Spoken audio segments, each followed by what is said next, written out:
Bonjour à toutes, bonjour à tous et bienvenue au 129e numéro du RMC Fighter Club, un RMC Fighter Club consacré à la carte de rêve, la carte de fou, prévue ce week-end à Abu Dhabi, l'UFC 280 avec en main event le très attendu Charles Oliveira contre Islam Makhachev. Avec nous pour en parler cette semaine, mon compère du Fighter Club, toujours là avec moi, boxe et MMA, monsieur Jonathan Macardy, bonjour. Bonjour, monsieur Alexandre Rabinet. Bonjour. Et avec nous, c'est un grand plaisir, on a déjà reçu plusieurs fois la moitié du podcast Octogone, Samir, que vous avez souvent entendu dans le Fighter Club, qui vient de vous donner ses connaissances du MMA. Et ben on reçoit l'autre moitié et c'est un grand plaisir. Ça fait longtemps qu'on voulait la voir, mais c'est les OG. Avec le décalage, exactement, les original gangsters du podcast MMA, podcast Octogone depuis 2011. Et puis il habite, pour tout vous dire, de l'autre côté de la planète, donc c'était compliqué des fois de l'avoir avec nous, mais là on est ravis de l'avoir. Monsieur Omar Dia, la moitié du podcast Octogone. Bonjour, comment ça va Omar ? Écoute, bonjour à vous et bonjour à tous les auditeurs. Écoute, content d'être là, hein. Ça faisait un petit moment qu'on prévoyait ça, donc voilà, en pleine forme. Et puis là, la carte, elle le mérite. Tu viens pas pour n'importe quelle carte et ça fait plaisir. Exactement. Une royauté pour une carte royale, c'est parti. Les cartes des dernières semaines à l'UFC n'étaient pas très excitantes. Mais alors celle-là, messieurs. Abu Dhabi va vivre une soirée de rêve ce samedi avec un UFC 80 en forme de bonbons savoureux. 2 combats pour le titre, dont un très attendu Oliveira Makhachev. Des stars à tous les étages, des bangers de tous les côtés. Notre Manon Fiorot national en ouverture d'une main card fabuleuse de bout en bout. Des combats géniaux jusque dans les préliminaires. Il y aura tout et encore plus que ça. La meilleure carte de l'histoire, sur le papier en tout cas, elle est clairement dans les discussions. En prime time, ce n'est pas une, mais 4 affiches exceptionnelles qui vont se jouer. J'écoute. La sensation du moment, O'Malley passe au crash test face au monstre Yann. Pas mal. Défi de taille au royaume des poids coqs. Le roi Sterling affronte la légende Dillashaw. J'ignorais. Et si une Française devenait championne du monde avant Cyril Gane ? Pour y croire, il faudra d'abord battre la redoutable Chookagian. Le lutteur russe Makhachev face à l'artiste brésilien Oliveira. J'ai jamais vu ça à Rome. Un programme exceptionnel. UFC 280, samedi 22 octobre, dès 20h en direct sur RMC Sport 2. On va passer une bonne soirée, monsieur Pignon. Une très bonne soirée. It's amazing, so amazing. Monsieur Pignon pour finir, merci à Max Avola pour cette belle prod. Et vous avez vu, même RMC Sport vous a fait une bande-annonce face au grand match de Ligue des Champions. Quelle soirée en citant tout le monde. Week-end déjà, avant d'entamer la discussion, messieurs, week-end historique pour le MMA sur RMC Sport. 2 rendez-vous importants à noter. Vendredi soir, RMC Sport 2, à jamais les premiers. Film de près de 2 heures sur l'UFC Paris, réalisé par Laurent Salvonon et ses équipes. Sur le plateau, il y aura tous les combattants français qui étaient à l'UFC Paris, sauf Fares Diam, qui est, je crois, en stage aux États-Unis. Mais voilà, ces soirées pour revivre cet événement de début septembre qui nous a tous fait vibrer. Un grand film qui, j'en ai déjà vu quelques petits bouts. Je peux vous garantir que vous ne serez pas déçus de regarder ce film de près de 2 heures sur l'UFC Paris. Et puis le lendemain, 20h, prise d'antenne, RMC Sport 2, une nouvelle fois, l'UFC 280, avec ce Oliveira Makhachev en main event qui nous fait tous saliver. Donc c'est un énorme week-end pour si vous aimez l'UFC et le MMA de façon générale à suivre sur RMC Sport, et on est fiers et heureux de pouvoir vous présenter tout ça. Avant de rentrer dans les détails combat par combat, puisqu'on vous a déjà présenté, pour ceux qui nous suivent fidèlement, vous avez eu un épisode avec Manon Fiorot et Aldric Cassata, son coach, il y a 3 semaines, pour parler du combat de Manon contre Kathleen Chookagian. Un épisode la semaine dernière spécial Oliveira Makhachev avec l'excellent Thomas Loubersan. Très Maccabi, les deux là. Exactement, qu'on remercie encore beaucoup d'être venu, c'était passionnant de l'entendre sur ce combat-là. Et puis là, on va vous faire tout le reste de la carte, on va décrypter combat par combat ce qui nous attend. De façon globale déjà, c'est quand même une des cartes les plus hypantes depuis très longtemps, ça fait longtemps. Beaucoup disent que c'est le Oliveira Makhachev, c'est le combat le plus attendu depuis Conor Khabib en 2018. Moi, je pense que médiatiquement, populairement, je voulais dire plutôt, je pense que c'est le cas quand même, au niveau des bases fans des deux côtés. Est-ce qu'on le classe sur le papier dans les plus belles cartes qu'on ait jamais eues à l'UFC? Comme j'ai deux anciens là avec moi autour de la table, je profite de vos souvenirs pour vous demander. Omar, tout seigneur, tout honneur, t'es notre invité, tu commences. De mémoire de vieux fans comme nous, c'est une des plus, sur le papier, c'est une des plus belles qu'on ait jamais eues? Je vais dire top 10. Ouais. Mais quand même, non, ça, j'irai pas jusqu'au top 5, top 10, probablement, parce que c'est juste l'excitation, comme je disais à Samir hier, c'est le genre de carte, tu vois, quand la main carte va commencer, tu vas sentir l'excitation, tu vas être devant ta télé et tu vas être chaud, quoi. Tu vas être là parce que il y a beaucoup d'interrogations, on va en reparler, mais il y a beaucoup de choses, on se demande qu'est-ce qui va se passer, en fait. Qu'est-ce qui va se passer. Totalement. Et puis, de l'année, absolument, il n'y a rien à dire là-dessus. De ces 5 dernières années, probablement. Après, de l'histoire, je dirais, top 10. Mais t'as raison, c'est une genre de carte où, tu sais, après chaque combat sur la carte principale, on va se dire, oh, il y a quoi qui nous attend juste derrière, quoi. Tu sors d'une excitation et t'es tout de suite re-hypé pour le combat d'après, tellement c'est que des bangers. On va être mal pour le main event. Le main event, quand ça va arriver, là, ça va y avoir une tension. Je pense que tous les fans de MMA vont être tendus. On manquera déjà d'air. Joe, sur ce côté global, c'est quand même une super carte. On en a eu dans l'histoire. On va pas toutes les refaire. On va pas perdre trop de temps là-dessus. L'UFC 100, qui était par exemple une très très attendue à l'époque pour ceux qui s'en souviennent. UFC 217, on se souvient, qui était une carte magnifique. Le retour de JSP contre Bisping. Il y avait beaucoup de choses. Garbrandt Dillashaw. Il y avait Rose contre Johanna dans cette carte-là. Voilà. Globalement, on est d'accord, hein, c'est largement top 10. C'est du niveau de l'UFC 217 et de l'UFC 205. Ouais, le Conor Alvarez à New York. Est-ce que c'est mieux que le 194 avec Rockhold, Weidman en co-main event, ou que le de McGregor Aldo, ou que le 189 avec McGregor Mendes et Lawler McDonald? Je sais pas. On pinaille, on est sur la... Depuis le 217, je pense qu'on n'a pas eu mieux. Ouais, je pense, peut-être, sans doute. Et puis après, on va voir, hein, parce que sur le papier, c'est pas toujours ce qu'on a. Hein. Moi, j'étais à Vegas pour l'UFC 276 en juillet, le 229, qui était très attendu et qui finalement a pas été un événement si ouf que ça. Le 229, ça devait être Tony Rabib. Non, c'est le 209. 229, c'est Conor Rabib. C'est Conor Rabib. Ouais. Bon, et dernière question plus globale, est-ce que ça va vendre, messieurs, vous pensez? Parce que malgré que ce soit très attendu, c'est à 20h en France, donc à 22h à Abu Dhabi, donc c'est en plein milieu d'après-midi aux États-Unis. Il y a un truc que j'ai du mal à comprendre, parce qu'il parle pas anglais, etc. Mais Oliveira, apparemment, c'est devenu un des plus gros vendeurs de l'UFC. À la Fan Expo à Vegas, c'était celui qui avait le plus de monde autour de lui. Je sais pas quel est le modèle de diffusion de l'UFC au Brésil. Si c'est comme chez nous sur RMC Sport où tu prends un abonnement à une chaîne, etc. Et ça compte pas en pay-per-view, mais en tout cas, il a un marché et une démographie très forte derrière lui. Je crois que c'est comme tu avais dit. Omar, tu crois que ça vend cette carte vu l'horaire américain? Moi, pour reprendre, il a une très grosse démographie derrière lui, mais là-bas, les gens, ils vont pas lâcher $60. Tu vas pas avoir 500 000 Brésiliens qui vont lâcher $60 pour acheter un pay-per-view. Après, c'est ce que je disais aussi hier, je pense que voilà, s'ils font 500 000, ils peuvent être très très contents parce que c'est une carte lourdissime pour un fan de MMA. Après, le profane, je suis pas certain. Et surtout, comme je joue surtout je regarde beaucoup ESPN et je jauge en regardant ESPN. Ouais. Et je les ai pas trouvés super agressifs dans la promotion comme j'ai pu voir sur des cartes où il y avait Conor ou autre chose. Ouais, des Sanya, on te bombardait pendant les matchs de basket, pendant toutes les émissions, First Take en parlait, etc. C'était voilà, tu allumais ESPN, t'entends parler du UFC. Celui-là, j'ai pas trouvé ça hyper agressif. L'horaire joue beaucoup. Je suis assez d'accord. Je pense que l'horaire joue beaucoup. Et puis en effet, on est plus quand même sur une carte de vrais amoureux du MMA. Et t'attires pas autant de gens lambda, on va dire, qu'un Conor Rabib à l'époque, par exemple, qui attirait beaucoup de gens du grand public. Par exemple, Oliveira Gaethje, ils ont vendu, hein, ça a vendu quand même. Hein. Ça les a fait les 500 000, il me semble. Oui, je pense aussi. Mais comme tu disais, Oliveira Oliveira a quand même une bonne fanbase. Je te dis, à Vegas, moi j'étais assez étonné, pas étonné, mais vraiment c'était celui qui avait le plus de fans autour de lui, largement. Charles Oliveira. Il y a un truc populaire autour de lui aux États-Unis et je pense que de toute façon ses dernières perfs font beaucoup jouer parce qu'il a lavé tout le top 5. Il a toute la communauté du jiu-jitsu brésilien derrière lui. Bon messieurs, on refait la carte, donc on va monter depuis le haut. Oliveira Makhachev, on l'a dit, on l'a décrypté. Juste un mot, il y a eu du nouveau. Alex Volkanovski qui est le backup. Exactement, Volkanovski. Il y a un souci. Et alors, bon, pour moi. Franchement, si le main event il pète, pour le coup, le backup est tellement exceptionnel que.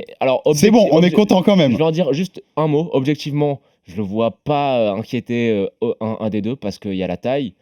Mais bon, comme il a Craig Jones comme coach, ça serait beau qu'il le fasse juste pour que Craig Jones puisse briller aux yeux du public mainstream. Mais bon.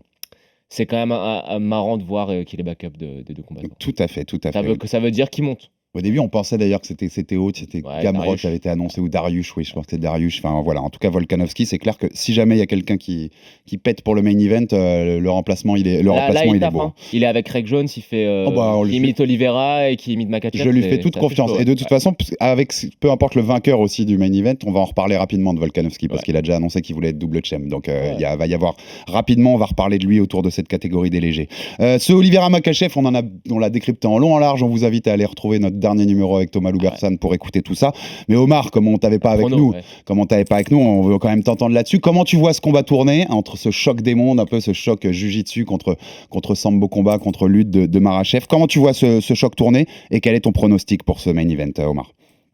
Écoute, le truc de ce combat-là, l'intrigue réellement, c'est que Makhachev, il a jamais affronté quelqu'un comme Oliveira, tu vois, pur jiu-jitsu comme...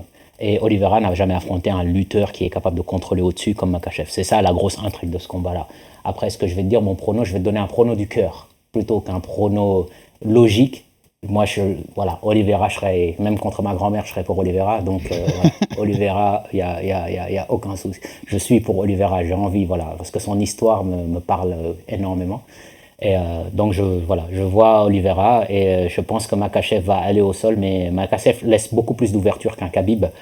Et je pense que au sol, Oliveira peut trouver la solution et taper Makhachev. Rien qu'en quelques phrases, il m'a donné envie d'en reparler. Mais on en a déjà assez parlé, Joe. On va passer au reste parce qu'on pourrait passer des heures sur ce combat tellement il est fascinant. Et donc, tu me disais en prono ?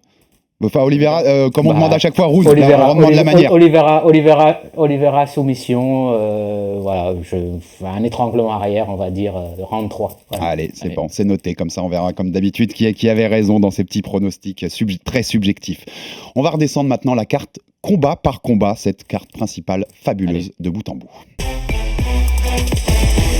On commence, messieurs, par le co-main event pour la ceinture des coqs. Le champion Aljamain Sterling contre TJ Dillashaw, l'ancien champion 2 fois. On reprend rapidement un contexte. Aljamain Sterling, il y avait eu tous ces 2 combats contre Petr Yan. Le premier qui se finit dans la controverse où il prend la ceinture avec ce coup de genou quand Petr Yan est au sol. Inverse, le coup de genou de Petr Yan quand Sterling est au sol. Ensuite, il y a cette revanche où là, il laisse plus de la place au doute Sterling et il confirme qu'il est bien le champion exactement en battant notre ami Petr Yan. Et TJ Dillashaw de l'autre côté, 2 ans de suspension pour dopage à l'EPO. On va peut-être en reparler sur son cas parce que c'est important, notamment dans les débats qu'il y a en ce moment sur est-il le GOAT des bantams s'il gagne ce combat-là. Et donc après le combat contre Petr Yan, Aljamain Sterling call out TJ Dillashaw en disant c'est toi le prochain. Ça lui va très bien à TJ Dillashaw qui peut devenir le deuxième triple champion de l'histoire de l'UFC, c'est-à-dire 3 fois champion dans la même catégorie. Le seul qu'il a fait, messieurs, vous le connaissez par cœur. Voilà, Randy Couture chez les poids lourds il y a déjà quelques années. Donc c'est un point historique si Dillashaw gagne. Déjà, est-ce qu'on oublie un peu trop, parce qu'on est tellement focus sur ce main event de feu, est-ce qu'on oublie un peu trop ce combat-là qui, moi, m'excite aussi? C'est quand même un bon banger, Omar. On le met trop de côté, ce Sterling Dillashaw, là? Oui, mais en même temps, on est obligé. Vu le main event qu'on a, on est obligé de le mettre de côté. Mais effectivement, si on n'a pas le main event, sur n'importe quel autre main card, c'est le main event, absolument. Et ça va être fun parce que opposition de style, sans être opposition de style, c'est-à-dire debout, je pense que Dillashaw a quand même un certain avantage, 2 lutteurs. Mais Aljo, le truc, ce que j'aime chez lui, c'est que quand les lumières sont allumées, il est prime time, tu vois, il brille. Il brille quand il faut briller, quoi. Et TJ, écoute, c'est baroud d'honneur, on va dire. Si ça se passe mal sur ce combat-là, à mon avis, il devient gatekeeper de luxe. Et ça va sentir vraiment collecter l'échec plutôt qu'autre chose, quoi. Donc, mais clairement, je suis d'accord avec toi, on l'oublie un peu, mais que veux-tu dire? C'est parce qu'on a du caviar quand même en main event. Exactement, on oublie le saumon quand on a le caviar juste après, c'est ça qui est compliqué. Tu le disais, opposition de style, on va résumer benoîtement pour quelqu'un du grand public qui nous écouterait.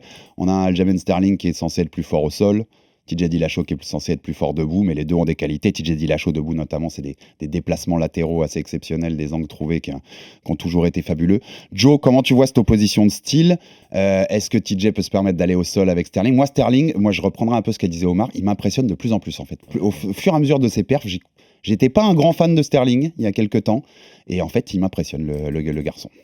Il y a eu le problème de la première victoire controversée contre Petr Yan qui fait que les gens se sont mis à déverser leur haine sur Aljamain Sterling. Oui, t'es un acteur, en disant t'es un acteur, tout ça, ouais, exactement. Ça a beaucoup joué. Ouais. Il affronte Corey Sandhagen qui est un des top 5 de la division, que tout le monde craint et qu'il l'étrangle en moins d'1 minute. Il prend son dos, étranglement arrière, propre. C'est un combattant qui est quand même... Omar a bien dit les mots. Quand les lumières s'allument, il est là.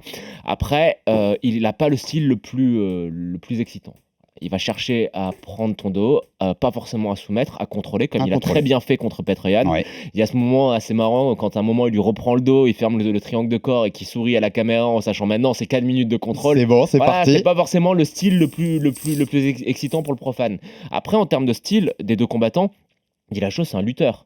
Alors certes, il a l'avantage du striking parce qu'il bosse avec Jan Ludwig, etc. Leur truc bang Muay Thai, j'y crois pas trop parce que je trouve que Dillashaw se fait beaucoup toucher. Mais à la base, c'est un lutteur. Donc toute l'intrigue du combat, ça va être de savoir si Sterling va être capable d'amener Dillashaw au sol. Parce qu'au sol, je pense que Sterling a un meilleur jiu-jitsu que Dillashaw. Sterling, tu sais, il s'entraîne avec, plus maintenant parce qu'ils se sont embrouillés, mais avec Longo. Il est à New York, donc il s'entraîne souvent chez Renzo Gracie, etc. Il a un très bon sol. Mais Dillashaw, attention, le problème, c'est qu'on parlera du dopage après, mais moi, je l'ai senti vieux et émoussé face à Cory Sandhagen. Alors certes, il gagne les années, elles passent, sur le fil du rasoir. Ça m'a un peu fait marrer parce qu'après, il doit se faire opérer du genou parce que voilà ce que ça fait quand on veut pas taper sur une clé de talon enclenchée. Il se fait arracher les ligaments du genou. C'est pour ça qu'il a été absent 1 an. Et puis j'ai l'impression que son corps vieillit. Quand il était suspendu pour dopage, il se fait opérer de l'épaule. Là, il revient, il fait le combat contre Sandhagen, il tape pas sur la clé de talon. Il doit se faire opérer des ligaments croisés. Ça fait encore 1 an d'arrêt. Les années passent. Le corps, il prend des marques dans ce sport-là. Surtout quand tu abuses de certaines substances. Oh oui, on va en reparler rapidement en parlant de lui sur sa place dans l'histoire si jamais il gagne. Omar, on a l'impression quand même que Sterling doit faire du Sterling, quoi, et qu'il est favori s'il fait du Sterling. Mais comme disait Joe, moi je suis d'accord, TJ, c'est pas non plus si facile de l'amener au sol. Il a une bonne takedown de défense, il a une bonne lutte défensive, je trouve. Ses déplacements font que c'est compliqué de trouver le bon angle. Maintenant, un Sterling, il nous a prouvé contre Sandhagen ou contre Yan qu'il était capable de déjouer des gens qui savent bien défendre ça. C'est la clé du combat. Est-ce que TJ arrive à ne pas se faire amener au sol et ne pas se faire rentrer dans le jeu de Sterling ? Oui, absolument. TJ, il a tout intérêt à rester debout, parce que debout, je pense quand même qu'il y a quand même un sacré écart entre les deux. Sterling, même s'il s'entraîne avec Longo, la boxe, c'est vraiment pas son truc. Il aime pas ça, et il aime pas prendre des coups non plus, ça se voit clairement. Et TJ doit éviter d'aller au sol. Après, en lutte pure, intrinsèque, je pense que TJ est légèrement, et quand même un petit peu au-dessus de Sterling. C'est vraiment une fois qu'on touche le sol que Sterling a l'avantage. Donc TJ est tout à fait capable d'éviter que Sterling l'amène au sol. Mais Jonathan a raison, c'est que TJ quand même, tu sens que l'âge, le ring rust et tous ces problèmes-là, tu sens quand même que c'est pas le TJ explosif qu'on a pu voir. Et si c'était il y a quelques années, j'allais dire Sterling ne va pas réussir à l'amener au sol. Mais là, Sterling quand même, il est au top de sa forme face à un TJ quand même déclinant. Donc, mais il faut qu'il évite de l'amener au sol, parce que sinon Sterling va le boire au sol. Hein. Ça, il y a pas de souci là-dessus. Hein.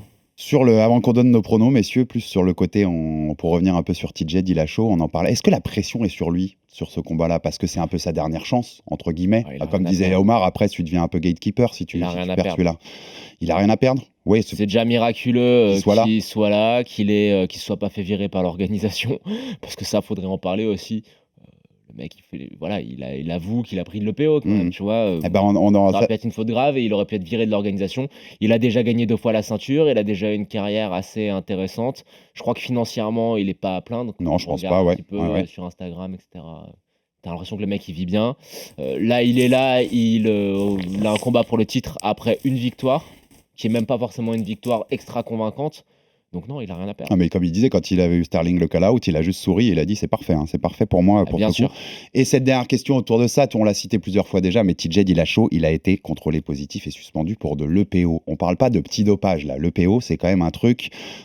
Si vous suivez un peu ce qu'est le dopage, c'est une faute pour moi lourde, grave, encore plus grave que certains autres dopages quand on parle de compléments alimentaires ou de choses ou de petites traces, de nanotraces qu'on trouve de picogrammes. De picogrammes pour ceux qui ont la référence avec John Jones par exemple.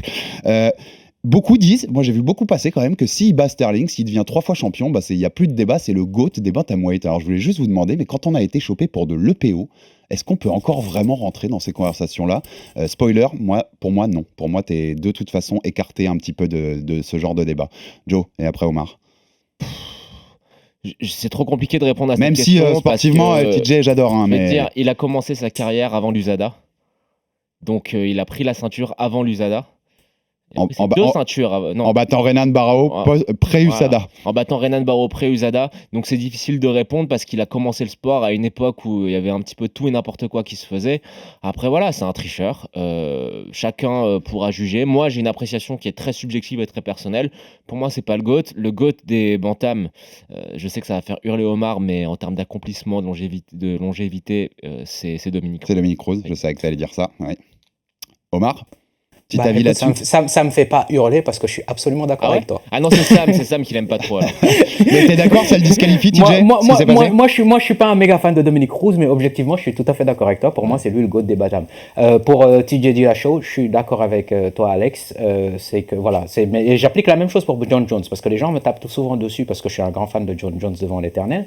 Mais j'estime qu'à partir du moment où tu t'es fait attraper, ça te disqualifie, même si voilà, mon GOAT de cœur c'est John Jones, j'estime que voilà, à partir du moment où tu t'es fait attraper, tu peux pas faire partie de cette conversation là. Mais ouais, le GOAT pour moi des bantams, j'ai même pas d'hésitation.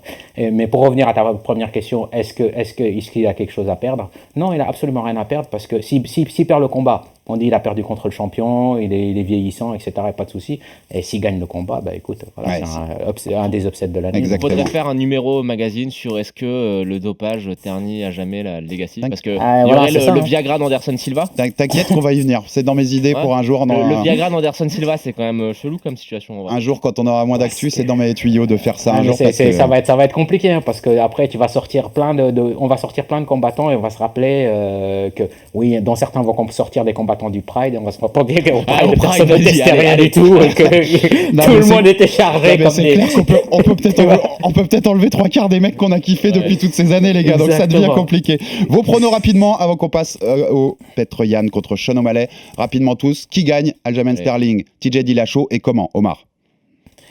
Je pense TJ Dillashaw gagne par KO. Joe? Sterling par décision en 5 rounds sur un combat ennuyeux. J'avais Sterling décision sur 5 rounds aussi. Peut-être moins ennuyeux que toi, peut-être dans mon esprit, mais je l'avais sur 5 rounds aussi en décision. Pour moi, l'écart d'âge va vraiment se sentir. Au moins, on a les deux côtés. Donc, on verra qui aura raison samedi soir à Abu Dhabi. On passe à Petr Yan, Sean O'Malley.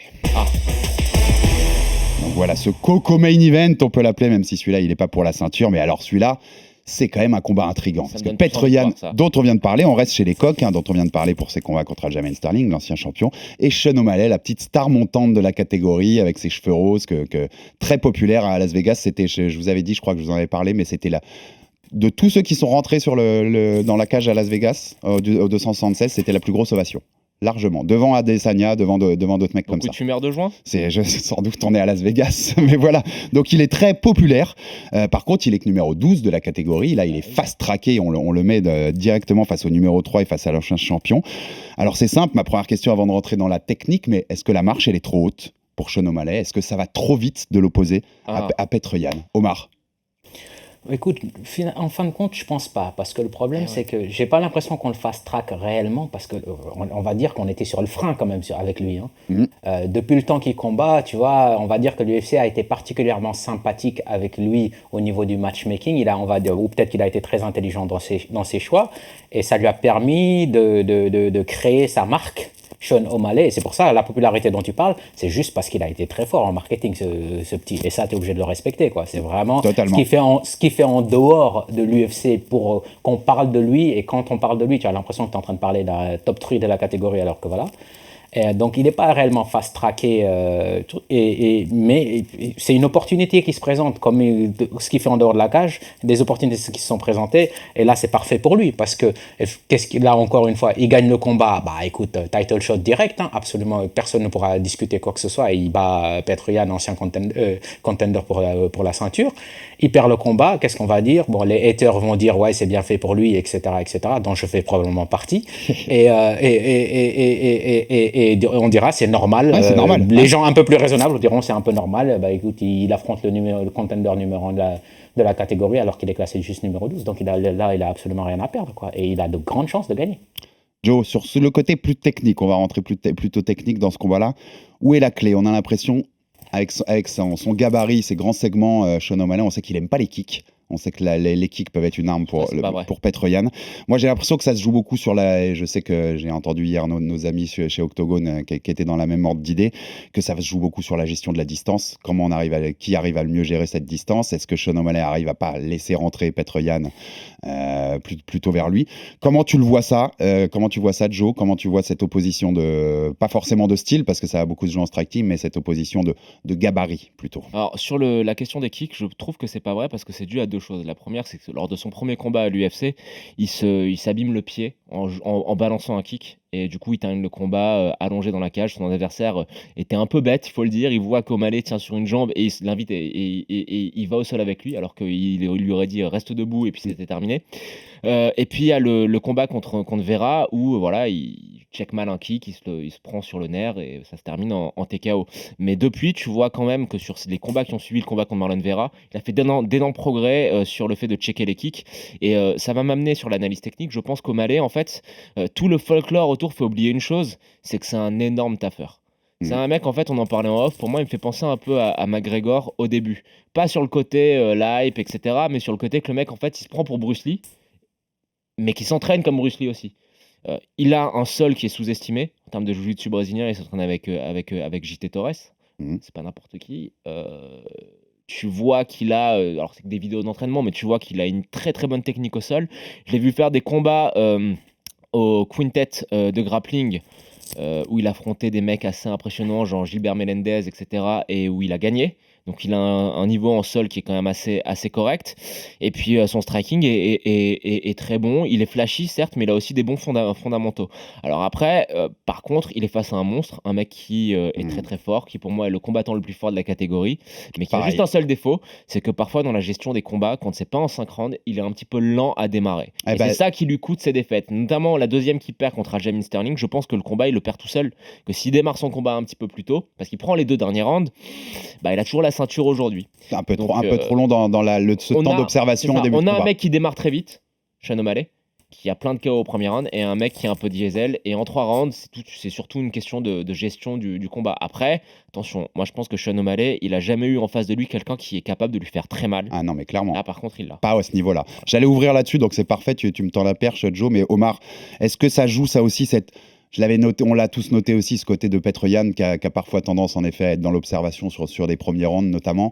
Là, on est sur 3 rounds, on est face à quelqu'un qui démarre fort. Est-ce que c'est un point important dans la gestion de ce combat-là, c'est-à-dire la capacité peut-être de Yan d'aller assez vite, de rentrer dans le combat un peu plus vite que d'habitude? Et toi, ton analyse plus technique globalement sur cette opposition? Oui, non, c'est extrêmement important, c'est 3 rounds. Donc s'il perd le premier round parce qu'il démarre pas, O'Malley a juste à gérer, et le problème c'est qu'il a les aptitudes physiques pour gérer, et moi je le vois faire un combat intelligent. Il va pas faire un combat dans l'émotion ou essayer de mettre KO Yan. Je pense pas qu'il va se lancer là-dedans parce que voilà, un contre et c'est terminé, il sait très bien qui est en face de lui. Donc si Yan perd le premier round et O'Malley gère le deuxième round avec son jab en restant à l'extérieur, il prend les 2 rounds et après le troisième round, Yan sera obligé de se découvrir, et là les choses peuvent être compliquées. Effectivement, O'Malley n'a jamais affronté quelqu'un du calibre de Yan, mais encore faut-il que Yan le touche. Et donc on revient sur la gestion de la distance, parce que l'autre, le problème c'est qu'il a là, c'est Dalsim, si vous connaissez Street Fighter. Ouais, totalement. Face à Petr Yan, donc ça va être compliqué pour Yan de gérer ça. Et je suis d'accord avec l'analyse de Jonathan au niveau du sol de O'Malley. Il a fait beaucoup de compétitions de grappling, même avant le quintet, et il a un sol qui est clairement supérieur à celui de Petr Yan. La guillotine qu'il met à Takadori Gomi là au quintet, elle est assez impressionnante. Voilà. Après c'est un Gomi qui était un peu en fin quand même, mais ouais, encore faut-il le taper en grappling. Moi, j'ai vu un match de lui. Il avait de bons restes. J'ai vu un match de lui contre un mec qui s'appelle Robert Deagle, qui s'entraîne à la B-Team avec Craig Jones, qui est très très fort. Il a galéré à battre O'Malley en grappling pur. Plus globalement, quand on vous entend, messieurs, on est d'accord que parce qu'il y a beaucoup de gens, quand tu vois un peu sur les réseaux, qui disent que ce combat, en gros, ça va être un massacre, que Petr Yan va massacrer l'autre. Ça peut. Mais il est plus intriguant que ce que les gens pensent, non, ce combat-là. Moi, dans ma tête, il est plus intriguant que ça. La vraie intrigue, c'est que la seule fois où on a vu O'Malley avoir à faire face à de l'adversité, ça a donné le TKO contre Marlon Vera. Le problème, c'est qu'on ne sait pas comment Sean O'Malley réagit face à la difficulté. On ne sait pas s'il encaisse les coups. Il va falloir le voir. On ne sait pas s'il a une mâchoire. Alors que Yann, on sait qu'il encaisse. Yann, on sait qu'il encaisse. On l'a déjà vu être mis knockdown. Mais on ne sait pas en fait si O'Malley est capable de faire face à l'adversité. Et c'est son plus gros test à ce jour. C'est intriguant. Après, juste pour revenir sur ta première question, ça va trop vite dans le sens où il n'y a pas eu d'étape intermédiaire. Mais ça fait quand même un sacré moment qu'il a été signé à l'UFC. Ça fait quand même un sacré moment qu'il affronte que des canettes. Je me rappelle du combat contre Chris Moutinho en short notice, qui n'avait aucun sens pour un mec qui voulait rentrer dans le top 10. Pour moi, dans les jeunes Bantam, il y en a un qui est beaucoup plus prometteur, c'est Adrien Yanez, mais c'est pas la question du jour. Mais voilà, en tout cas, chapeau à lui. C'est pas si ouf de le fast-tracker comme ça. Non, mais chapeau, et surtout chapeau à lui d'accepter le combat. Ouais, bien sûr. Et on disait, il a tout à gagner, puisqu'il n'a pas grand-chose à perdre. Comme disait Omar, s'il perd, t'auras perdu contre Petr Yan. Tu vois, ça t'élimine pas définitivement de la conversation. Loin de là. Par contre, qu'est-ce qu'il a à gagner vraiment, Yann? C'est title shot, s'il bat O'Malley? On lui redonne un title shot? T'as battu que O'Malley, en fait, au final. Je suis un peu provoque en disant ça, Joe. Le problème, c'est que oui, c'est un peu compliqué. En fait, si Dillashaw gagne, c'est assez facile de lui donner, parce que tu fais Dillashaw contre Yann, mais si c'est Sterling qui a gardé sa ceinture, c'est plus compliqué. Je pense que Petr Yan avait juste envie de rester actif. Il est sur la carte, il est là-bas. Je sais pas ce qui se passe, mais si un des deux, si Sterling ou Dillashaw fait pas le poids, ou il y a une blessure, ou il y a un Covid, ou je ne sais quoi, il sera sur place. Après, non, je sais pas. En tout cas, chapeau à lui d'accepter le combat, c'est bien. Ça prouve qu'il est prêt à prendre n'importe qui, peu importe le ranking. C'est une mentalité qui est appréciable. Bon, on passe au prono, messieurs. Petr Yan, Sean O'Malley, qui gagne? Comment? Omar? O'Malley par décision. J'aime. Joe? Petr Yan par décision aussi. Je vous mets Petr Yan par KO. KO? Ouais. J'hésitais à décision, mais bon, faut un peu qu'on change les pronos. Faut qu'on soit pas tous pareils, mon Joe. Donc, moi, je fais des pronos de gros parieurs quand même. C'est ce qu'on voit depuis le début. Hein. C'est quoi la blague? S'il y a des factures d'électricité à payer, des nouvelles paires de baskets à avoir? Voilà, c'est ça. La raison est côté Fighter Club. Si vous voulez faire péter le PEL, c'est côté Octogone pour ce 280. On va chercher les grosses cotes. Messieurs, on va passer au 4e combat de cette main card. Beneil Dariush, Mateusz Gamrot. Combat dans la catégorie des légers, je répète, Beneil Dariush contre Mateusz Gamrot. Alors je le disais à Joe en off avant qu'on commence, Omar, si tu regardes bien, sorti de Oliveira Magamarachev, parce que c'est tellement un combat dingue celui-là que bien sûr qu'on l'attend comme des fous, celui-là c'est le combat qui m'intrigue le plus sur cette carte. C'est celui presque que j'ai le plus envie de voir. J'adore cette opposition, 7 victoires de suite pour Beneil Dariush, 4 de suite pour Mateusz Gamrot, qui avait battu Tsarukyan en juin dernier. Grosso merdo, si on veut résumer ce qui se dit, c'est avantage en striking côté Gamrot, un sol plus inventif peut-être côté Dariush, mais je sais que Joe va réagir tout de suite. Je lançais la perche pour que Joe réagisse tout de suite. En tout cas, il y a beau match-up. Comment vous l'imaginez, comment vous le voyez? Celui-là, vraiment, il est très très intriguant, je trouve. Alors, c'est intriguant parce que d'un côté, tu as un mec qui a gagné 7 fois d'affilée dans la division qui est probablement une des deux divisions les plus compliquées à l'UFC. Et de l'autre côté, tu as le mec qui est annoncé comme étant potentiellement le prochain champion. Je pense qu'avec Tsarukyan, c'est Tsarukyan-Gamrot, tout le monde. Oui, c'est les deux petites pépites. Voilà. Ouais. Alors, après, techniquement, c'est vrai que Dariush, en termes de striking, il est en dessous de Mateusz Gamrot, mais pour moi, il est en dessous sur tous les domaines sauf en lutte. Parce que, Dariush a un très bon sol, il a gagné pas mal de choses sur les ceintures colorées, en ceinture violette, ceinture marron. Mais je pense que les gens oublient une chose, c'est que Mateusz Gamrot, il a fait la DCC en se qualifiant, en gagnant les qualifs Europe. Moi, quand tu me l'as dit, je le savais pas. Incroyable. Il perd au premier tour de la DCC 2019 contre juste un petit mec, Gary Tonon. Petite défaite comme ça. Petite défaite contre un inconnu du grappling, tu vois, contre Gary Tonon. Après un combat assez disputé, Tonon arrive à lui prendre le dos et à lui passer l'étranglement arrière. Je sais qu'il s'entraîne avec Shushinski, qui est... pour moi, avec O'Flanagan, c'est le meilleur en Europe sur les clés de jambes. Au sol, il est très très fort. Alors en lutte, je pense que Dariush aura l'avantage, mais pour moi, le problème, c'est que debout, Gamrot a l'avantage. En termes de lutte, si Dariush amène Gamrot au sol, je te dis pas que Gamrot va soumettre Dariush, mais que Dariush aura du mal à soumettre Gamrot. Oui, ce sera pas si facile. Et qu'en termes de cardio, de compacité physique, de jeunesse, de dynamique, de vitesse, Gamrot a l'avantage. Alors certes, le combat est très très beau, mais pour moi, c'est un test que Gamrot doit être capable de passer, et je te dirais même, c'est peut-être un peu osé comme avis, que c'est un combat plus facile que son dernier combat contre Armen Tsarukyan. En tout cas, ça me fait plaisir parce que souvent, moi, j'écorche des mots dans ce Fighter Club, mais tu viens de m'inventer la compacité physique. Voilà, tu nous expliqueras ce que c'est. Tu viens de dire. Compact, physiquement, quoi. La compacité physique. Omar, je t'entendais pour rebondir sur ce qu'a dit Joe, mais je vous entendais, j'ai adoré quand vous avez parlé de ce combat dans l'épisode d'Octogonière, et que je crois que c'est Samir qui dit que Dariush s'est un peu trop pris d'amour pour le striking avec Cordero et que ça pourrait lui jouer des tours. Comment tu vois cette très belle opposition très intrigante entre Dariush et Gamrot?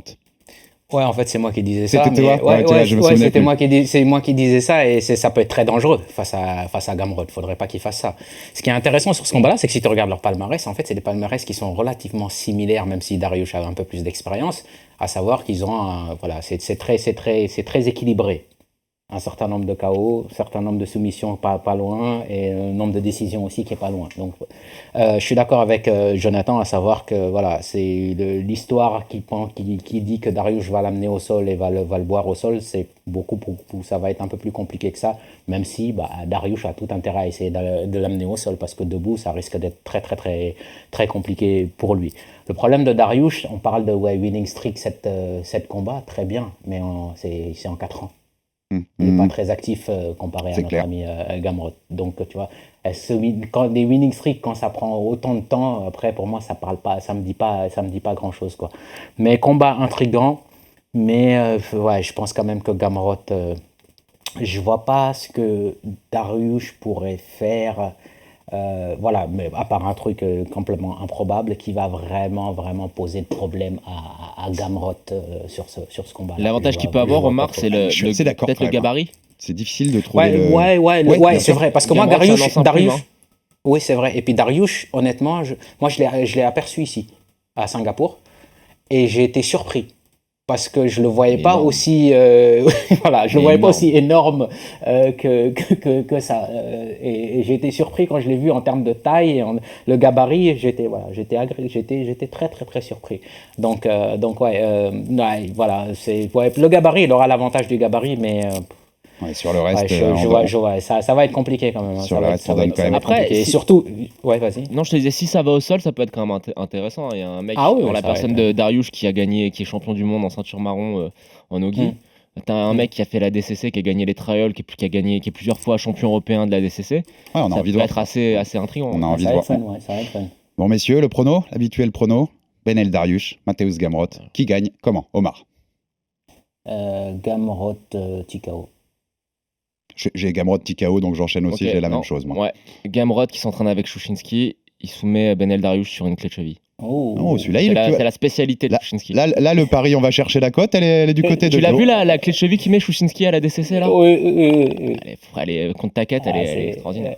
C'est sur les clés de cheville, c'est un fou. Clé de cheville droit dans l'axe, en plus en grappling, normalement les gens ils tapent pas là-dessus. Puis alors on sait que c'est ton petit. T'adores ça, la clé de cheville droite dans l'axe, une black belt, elle tape pas. C'est ton truc, donc on sait que t'adores ça. Bon, et on va passer au dernier combat de cette carte principale qui concerne Cocorico, notre française Manon Fiorot. Alors, on vous invite à aller réécouter notre numéro d'il y a 3 semaines avec Manon et Aldric Cassata, son coach, où on revenait en long, en large et en travers sur cette opposition et puis sur la carrière de Manon plus globalement. Donc, on va aller assez vite sur celui-là parce qu'on a déjà dit beaucoup de choses, Joe, mais... on va entendre Omar là-dessus. Exactement. Bon, il y a eu... on met un peu de contexte. Choukagian, numéro 1 des challengers. Elle est sur 4 victoires de suite, que des décisions parfois controversées. La dernière, par exemple, c'était Amanda Ribas. Ouais. Franchement, tu peux donner le combat à Ribas largement. Elle a un faux rythme, Choukagian. Elle est chiante, entre guillemets, à fighter parce qu'elle essaye de vous imposer son faux rythme. Moi, j'ai envie de dire, mais ce qu'on dit tous depuis l'émission qu'on a fait là, ce que j'ai entendu aussi sur Octogone, c'est à Manon d'imposer ses armes. Oui. Elle a plus de rythme, elle a plus de cardio. Je pense qu'elle frappe plus fort pour l'avoir vu bien à l'entraînement. Physiquement, elle est plus dense. Physiquement, elle est plus dense. Je pense que c'est à elle d'imposer juste son jeu, comme disait Aldric, voilà aussi. Il y a un seul risque. Et puis alors après, de toute façon, c'est du combat, mais si elle impose son jeu et qu'il n'y a pas de pépins physiques, on sait qu'elle a eu quelques pépins physiques aussi, et on touche du bois, mais il n'y en aura pas. Elle n'a pas de raison de ne pas pouvoir imposer son jeu. Il faut juste pas rentrer dans le jeu de Choukagian et dans son faux rythme. Qu'est-ce que vous en pensez, Joe? Et après, on donnera la parole à Omar. Le seul danger pour elle, c'est si ça va au sol, et parce que Choukagian a une bonne garde. Elle a eu sa black belt, je crois que elle est chez Renzo. Ouais, Renzo Grassi, exact. Elle vient de l'avoir début octobre, sa ceinture noire de jiu-jitsu. Avec les félicitations de Gordon Ryan, t'imagines un peu. C'est le seul danger. Après, j'ai du mal à la voir amener amener Manon au sol, parce que Manon, physiquement, il faut la bouger. Dans la catégorie, je pense que c'est une des combattantes les plus physiques, qui a le meilleur physique, qui est la plus solide. Et puis debout, c'est un combat qui peut être sympa. Parce que c'est elles deviennent toutes les deux du karaté, etc. Donc voilà, il faudra baisser un petit peu le volume sonore pour pas entendre tous les cris lâchés à chaque coup. Mais non, mais je pense que Manon, en fait, physiquement, elle est tellement plus forte, tellement plus puissante que j'ai du mal à voir Chookagian résister à ça, sachant que Chookagian, ses défaites, regarde par exemple contre Jessica Andrade, c'est quand elle est malmenée, quand elle est face à des filles qui avancent, qui lui rentrent dedans. Elle a tendance un petit peu à mal supporter la pression. Donc à Manon d'imposer ses armes, et je pense que Manon peut la finir. Elle a aussi cette tendance, Chookagian, si vous avez bien vu ces derniers combats, quand elle essaye d'aller au sol, quand ça se passe un peu mal en striking. Tu vois ce que je veux dire? C'est plutôt son arme, tiens, ça se passe pas trop bien, ce qui peut arriver contre Manon. Est-ce que c'est pas un peu, tu vois, le truc du désespoir, quoi, l'énergie du désespoir quand t'as plus d'autres solutions? Avant de laisser la parole à Omar, sa lutte est pas à un assez bon niveau pour amener le combat au sol de manière efficace. Bien sûr. C'est-à-dire que je l'ai vu une fois dans je sais plus dans quel combat, elle tire la garde, mais elle se retrouve en demi, elle se prend le crossface, c'est galère, quoi, tu vois, surtout en MMA. Donc non, je pense que Manon est en termes de sol pur, elle est peut-être légèrement en dessous de Chookagian, mais j'ai du mal à voir Manon perdre ce combat. Omar, ton analyse un peu là-dessus, tu es d'accord un peu avec tout ce qu'on dit? C'est à Manon d'aller lui faire exploser le réservoir parce qu'elle a tellement de qualités supérieures et pas rentrer dans le jeu de Chookagian, même si sa ceinture noire au sol fait qu'il y a un peu un danger là-dessus si jamais ça va au sol? Absolument, c'est ce que j'ai dit hier aussi, hein, c'est que voilà, il faut qu'elle arrive en mode patronne, tu vois, elle arrive et il faut qu'elle le fasse bien en plus parce qu'elle veut un title shot. Donc faut pas faut pas penser à Valentina, mais surtout faut pas être bloqué par l'appréhension que Chookagian l'amène au sol, parce que c'est vrai que si Chookagian l'amène au sol, ça va être très très compliqué. Si elle arrive à la mettre sur son dos, ça va être très Après, très compliqué. Après c'est pas une finisseuse, hein, Chookagian. Je pense que ça non, parce qu'elle doit être forte pour maintenir les positions, etc. Mais voilà, c'est ça. Mais c'est ça le problème, c'est que si Chookagian l'amène au sol, elle va pas soumettre un Manon Fiorot. Mais c'est juste que voilà, il suffit d'un takedown par round, qu'elle contrôle au-dessus, et puis elle peut prendre les 5 rounds tranquillement, quoi, tu vois. Et ça, par contre, tu peux arriver en tant que striker pur, tu peux avoir cette appréhension-là, et ça peut te bloquer. Mais il faut qu'elle arrive en mode patronne, et qu'elle fasse ce qu'elle a à faire. Elle a toutes les armes pour battre Kathleen Chookagian. Y a pas, mais moi, c'est dans la tête que je me demande comment ça va se passer, quoi. Comment elle va gérer l'event, et surtout avec un objectif qui est de demander Valentina après. Voilà, il va falloir gérer cet aspect-là. Mais en tout cas, sur le papier. Alors, je vais en profiter, Omar, mais pour te répondre, parce que je vais trahir aucun secret, mais j'ai eu Manon ces dernières heures au téléphone et je l'ai trouvée hyper bien. C'est-à-dire que même au niveau, tu vois, un énorme sourire, elle est hyper contente d'être dans cette Fight Week, elle l'attend depuis longtemps. Et elle me disait, en fait, la taille de l'événement fait qu'elle me comparait ça à ses débuts UFC. Elle me disait, je suis tellement contente d'être dans ce truc-là, dans cette grosse carte, que ça m'enlève de la pression.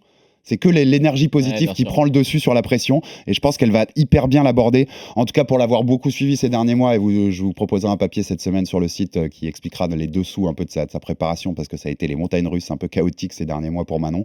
Elle a bossé beaucoup, c'est une perfectionniste, on sait. Elle a refait son dernier sparring dur, par exemple, elle a fait une erreur sur tout le sparring, et elle a recommencé le lendemain parce qu'elle voulait le faire parfaitement, tu vois, sans qu'il y ait aucune erreur. Ce serait mérité qu'elle explose le réservoir de Chookagian, et vu ce qu'on a vu aussi de Chookagian qui fumait des joints dans des stories Instagram régulièrement ces derniers mois, je pense que sur le cardio, il va y avoir une grosse diff sur ce que va proposer l'une et ce que va proposer l'autre. Donc rendez-vous samedi pour en voir un peu plus. J'aurai un petit mot avant qu'on fasse le prono. J'ai l'impression que, même si, attention, Manon, elle est quand même plus sérieuse, elle est plus investie dans sa carrière que Chookagian. Il y a quand même, tu vois, 2 niveaux de professionnalisme. T'as l'impression que t'en as une qui vit pour le combat, l'autre qui aime bien les à côté, même si elle a, attention, des victoires solides. Ouais, bien sûr, elle a des victoires solides. Mais je pense que l'éthique de travail de Manon et la puissance et la technicité vont faire la différence. Ouais, bien sûr, je suis assez d'accord avec toi et on verra ce qui se passera. Vos pronos justement sur ce petit combat-là, Manon qui gagne et comment? Je commence par Omar. Vas-y. Fiorot, partie KO, 3e round, on va dire. Joe. Manon KO, premier round. Moi, j'ai Manon KO, 2e round, exactement. Et on est d'accord, par contre, qu'il faut la perf un peu forte. Il faut la finir. Aldric Cassata nous a dit que ce serait décevant si elle la finissait pas. Il a même des stats là-dessus, sur le volume et tout, qui lui disent qu'il faut qu'elle la finisse, enfin qu'elle va la finir. Manon aussi veut absolument la finir et elle serait un peu déçue si c'est pas le cas. Pour avoir Valentina et pour être légitime totale à la demander, on est d'accord, il faut une belle perf. Faut envoyer un gros KO. Absolument. Bon, on est tous d'accord et on est tous d'accord sur ce qui va se passer. Rendez-vous samedi. Valentina, même s'il y a très peu de contenders, tu vois, à prendre maintenant, Il y a aussi la possible trilogie contre Nunez. Bien sûr. Voilà, il faut qu'il y ait quelque chose de convaincant. Bien sûr, ça peut être. Ce week-end, il y a eu Grasso contre Arroyo avec la victoire de Grasso. Oh là là, n'en parlons pas. Si Shevchenko monte pour affronter Nunez, l'UFC peut tenter de faire Fioro. Enfin, si Fioro gagne contre Choukagian, Fioro contre Grasso. Peut-être pour une ceinture intérimaire s'ils veulent qu'il y ait 2 ceintures pour le retour de Shevchenko. Il y a moins, mais tu sais, des fois ils font des décisions bizarres. Hein. Tu les connais un peu l'UFC. Surtout en flyweight où il n'y a personne. En tout cas, retrouvez, on vous le rappelle, ce numéro avec Manon Fioro et Aldric Cassata, son coach, qui était il y a 3 semaines. On s'est régalé là-dessus. Rapidos, en un mot, Omar, t'es le spécialiste des prélims dans le podcast Octogone. C'est toi qui te tapes toutes les petites undercards pendant que Samir attend la carte principale. C'est quoi qui t'excite sur la préliminaire? Rapidement, un petit combat. Il y a mon gars, Belal Mohamed, quand même. Oui. Sean Brady. C'est le main event des prélims, ouais. Voilà, et puis Ozdemir Krylov, ça peut être sympa. Comment tu le vois tourner, le Mohamed Brady? Moi, je vois Brady. Je sais que c'est ton gars, Mohamed, mais... Non, Belal, quand même. Belal, la lutte de Belal va faire le travail. Allez, Joe, celui-là, comment tu le vois? J'ai la haine contre Sean Brady.